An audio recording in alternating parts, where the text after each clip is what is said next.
আসসালামু আলাইকুম রহমতুল্লাহ। আজকে আমরা চলে আসলাম শাহ মুস্তফার মাজারে। এখানে আজকে কি হচ্ছে চলেন দেখি। আগেই বলে রাখি, এইখানে আমি কোনো নেকির বা সওয়াবের নিয়তে আসিনি। আসলাম শুধু এখানে কি হয় বা কি হচ্ছে তা আপনাদের নিকট তুলে ধরার জন্য। কথিত আছে, বৃহত্তর সিলেট অঞ্চলে ইসলাম প্রচারকারী হযরত শাহজালাল রহিমাল্লাহু তাআলা এর সঙ্গী সাথীদের স্মৃতি বিরচিত পুণ্যভূমি হল মৌলভীবাজার।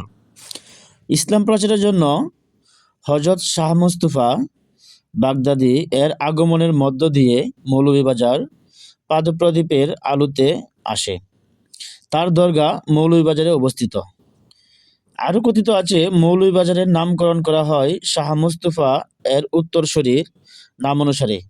তিনি কিনা একজন মৌলভী ছিলেন।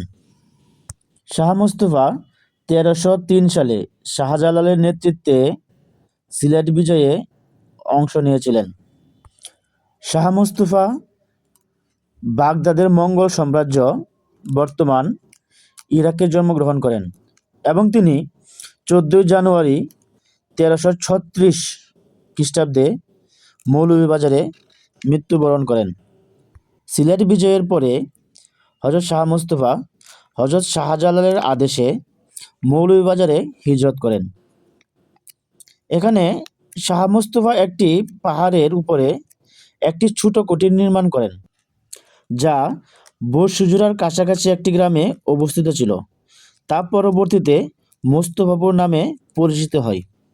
এ সময় এই এলাকার রাজা চন্দ্রনারায়ণ সিং দ্বারা পরিচালিত হয়, যিনি বৃহত্তর ত্রিপুরা রাজ্যের অধীনে ইটা রাজপরিবারের সদস্য বা স্থানীয়ভাবে শোষিত ছিল বলে শোনা যায়। শাহ মুস্তাফা তার রাজ্যে বসবাসের অনুমতি চেয়েছিল, কিন্তু রাজা তা গ্রহণ করেনি।